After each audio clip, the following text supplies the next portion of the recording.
completing the square. Now, if I want to solve this, it is a quadratic. What you do is to get rid of this square to solve it, you square root. So what you're going to do here, you have something squared equals 25. So if I square root that and square root that, I now have over here x plus 7.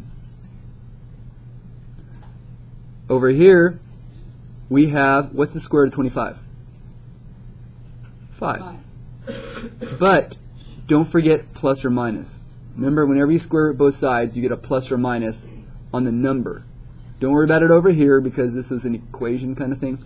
Over here, the number is positive or negative 5. Okay. I want to solve this. So how do you get the 7 off the x? You minus it. I now have x equals a negative 7 plus or minus 5.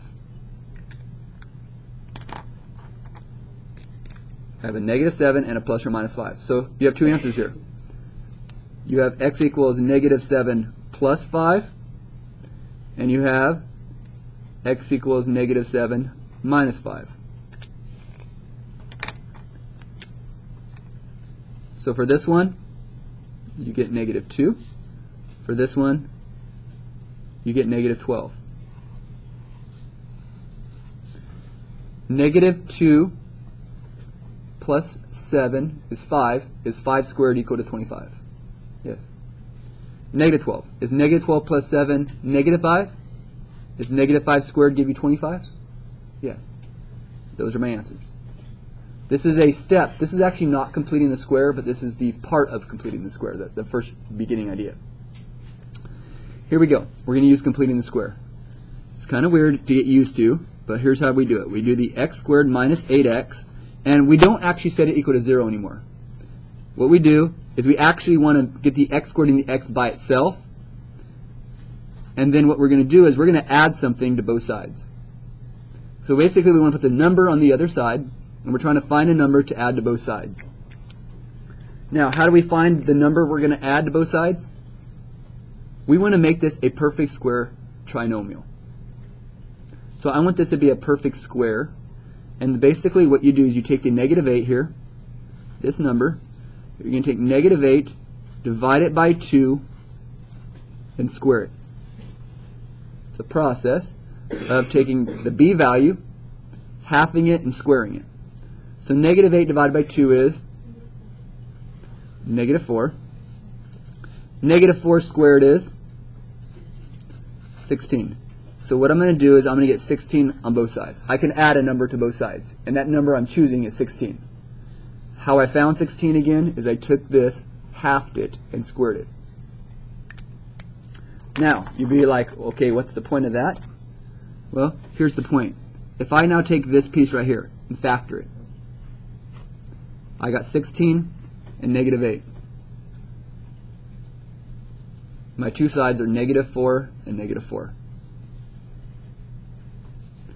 I now have x minus 4, x minus 4.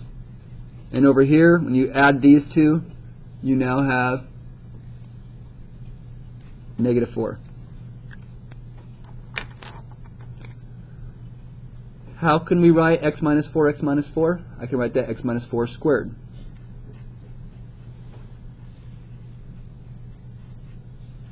Does this look a lot like this one? Hopefully this looks a lot like this. Can we solve this? Yes. How do we get rid of a squared? We square root both sides. The square root of 4 is 2. Since it's negative, it's equal, isn't that 2i? Yeah.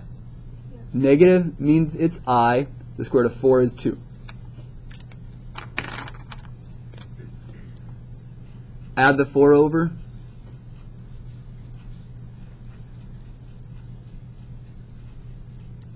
Now, I cannot, like here I could add the numbers.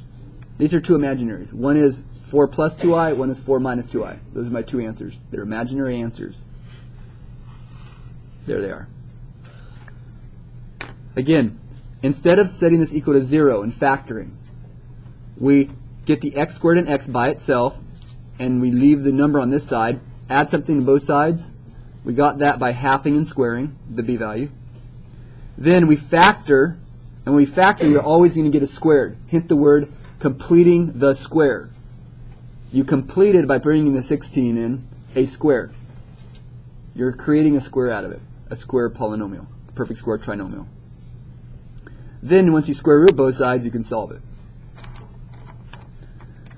Okay, this one is not ready to complete the square. We have to first add the 2 over.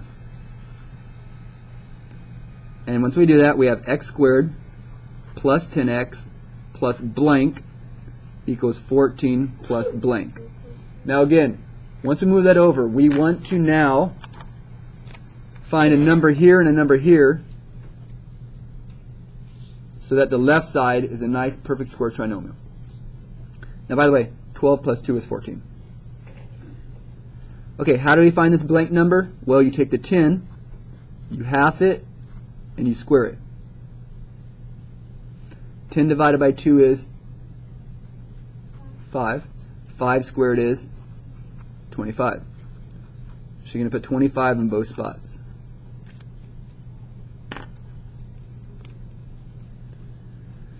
When I factor, I have a 25 and a 10. What are my two sides? 5 and 5. Now, do I have to write x plus 5, x plus 5? Or hopefully you can just tell right away, isn't it x plus 5 squared? Because you have 5 and 5. So it's x plus 5, which is x plus 5 squared. By the way, if you do it right, this should always be something squared. That's the whole point. If you don't get the same numbers on both sides, you messed up. It doesn't work unless you get those numbers the same. That's why you complete the square. You make a nice square. 14 and 25 looks like it's 39. Okay, to solve this, now I square root both sides. Don't forget plus or minus. Now, does 39 break down? Meaning, does 4 go into that? No. Does 9? No. Does 16? No. And you're getting too big. So that one doesn't break down. 3 does, but we need square numbers. So our last step is just basically minus the 5 over. That's gone. So x equals negative 5 plus or minus the square root of 39.